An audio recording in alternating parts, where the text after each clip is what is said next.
Do you ask yourself sometimes, what if I'm wrong?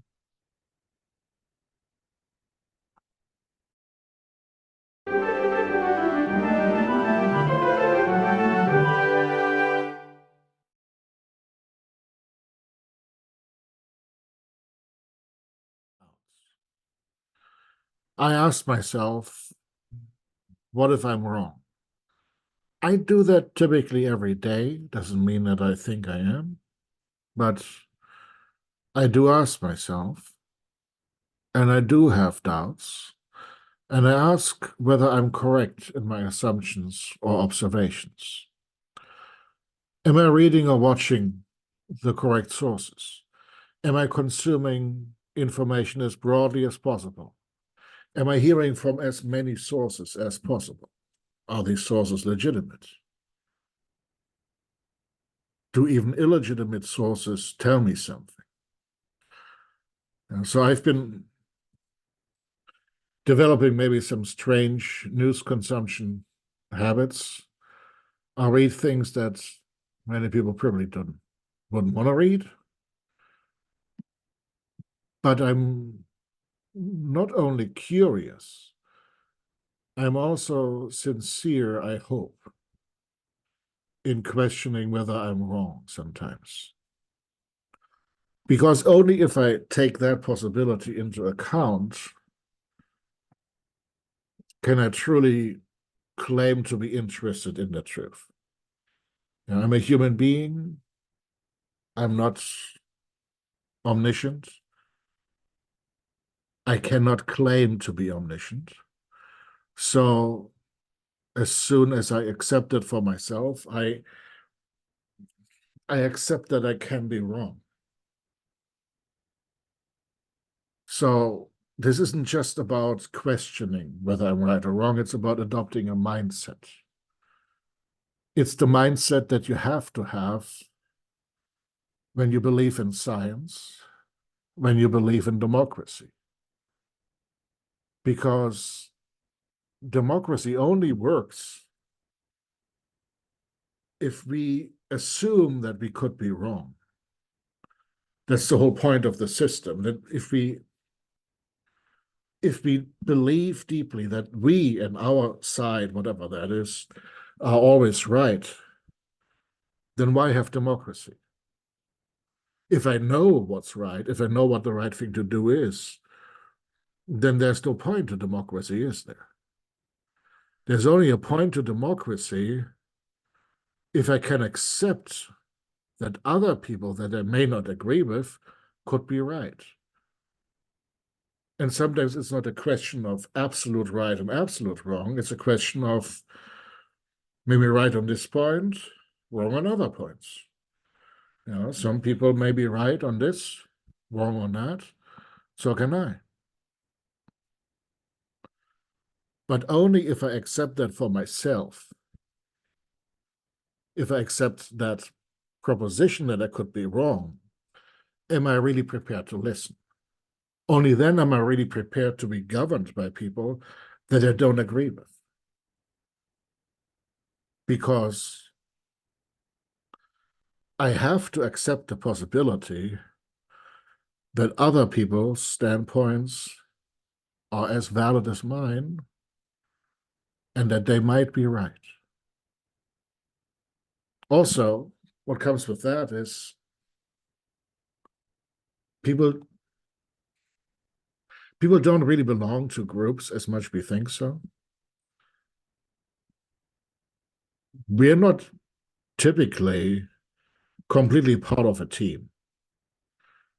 You may say your team political party A or your team political party B, but what if your party change? What if the party changes? What if you change? What if your life situation changes? And I mean, there is some truth to the famous position by Marx that life determines consciousness. So I don't have to agree with everything that Marx says in order to give him points here. He basically means that our circumstances in life have an influence, maybe even a defining influence, on what kinds of beliefs we're able or likely to hold. Yeah, so I'm not a big fan of big determinisms, but let's say the way we live, the way we are allowed to live by circumstances, certainly has an influence on what kinds of view we can have of the world, what kinds of beliefs we have, how and what we think can or should be happening in politics. I mean, I may, for instance, be convinced that climate change is happening. But if I'm being told I have to adjust my life in ways that make my daily life impossible or too difficult or too expensive, then my reasonable willingness to adapt to that is maybe not as high as if I had ways to adapt. If I have to commute to work every day for a long distance, and there's no public transportation, telling me to not have a car isn't helpful. If I'm not in that situation, I should at least understand such a situation. So part of the attitude of I could be wrong is the rather simplistic old insight that we should metaphorically walk a mile in someone else's shoes. I may not be in that situation, but other people may be. Can I make demands I make for myself for others? Let's say some people really have to fly to do their job. And I am convinced that people shouldn't fly that much because of climate change. Well, if their job and their livelihood depends on that, and that's the only job they can get, who am I to judge? Are we maybe sometimes personalizing these choices too much because we're talking about big systemic problems, and blaming individual people's choices for everything is maybe a little bit too much. Maybe not. Anywho, so this position of what if I'm wrong also translates into politics. There are some systems of government that never allow that question for their leadership, for the system as such. Democracy is based on the notion, what if our side is wrong? What if we can't secure a majority?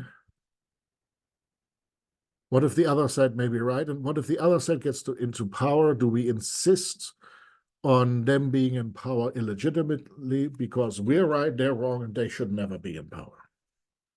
So democracy doesn't work without that act of humility.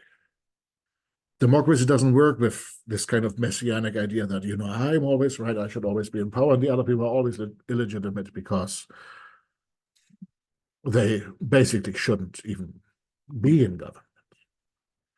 This is not an American problem. This is a problem all over the world. There's always this authoritarian seduction. So some systems don't allow for that, but for that self-questioning, for that sense of humility. And that means if I guide my philosophy and my politics by the question, what if I'm wrong? What can I do to maybe counteract my mistakes? What can I do so that society doesn't suffer because of my idiosyncratic beliefs? How can I structure society so that my mistakes don't determine the whole trajectory of society, but that instead we can have a system in which mistakes eventually get fixed. It may take a while, but eventually, yeah. I think Churchill's always attributed to saying the Americans always make the right decision after trying everything else first. But I mean, that's the nature of democracy. Eventually, there will be a course correction.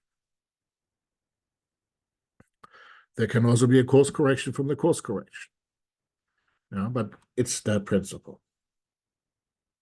Fascism doesn't allow for that because fascism sees people as an organic mass, and they need to be shaped, they need to be guided, and that's the direction they're marching. National Socialism, which is fascism plus some eugenics and some socialist ideas, same problem. No humility, no respect for other ways of seeing.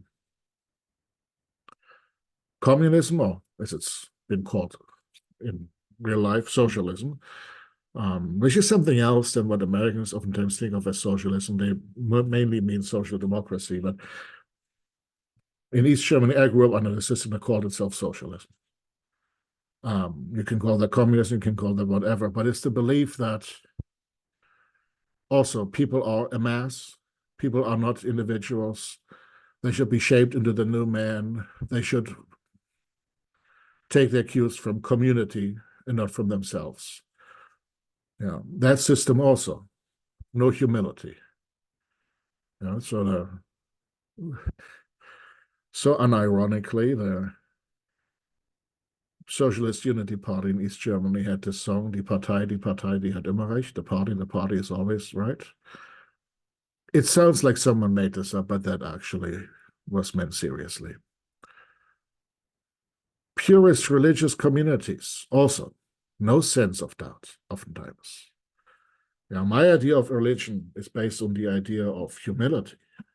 You can't know divinity. You can't know God. You need to act in a way that you know that you as a human being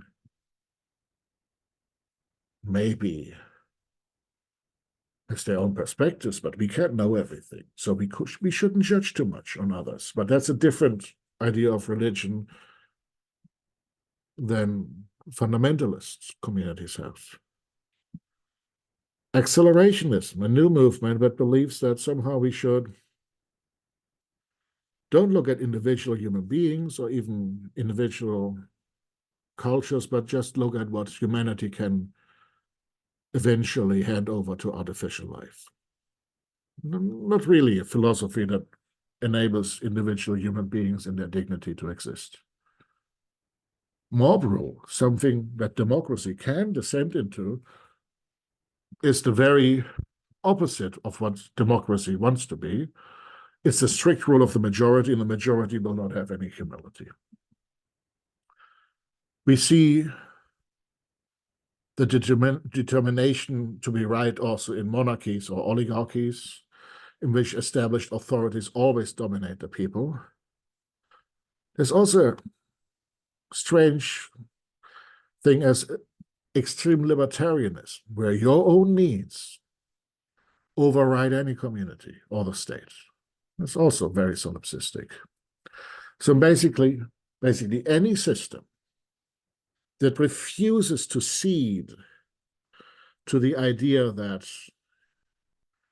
I could be wrong, this system could be wrong, this system needs improvement, the system is not perfect, anything like that, anything we've thought about that is like this kind of totalitarian utopianism, either of the past, the present, or the future, any of that doesn't allow for this idea that you could be wrong. Make sure you're not believing too much in your own superiority. Make sure that you're not making decisions that are irreversible. Make sure you're not killing people. Make sure you're not taking chances away from people that would benefit society, would benefit all of us. Yeah, so anything like that is probably a problem. Yeah, so, of course, you could say Maybe that's too individualistic a position.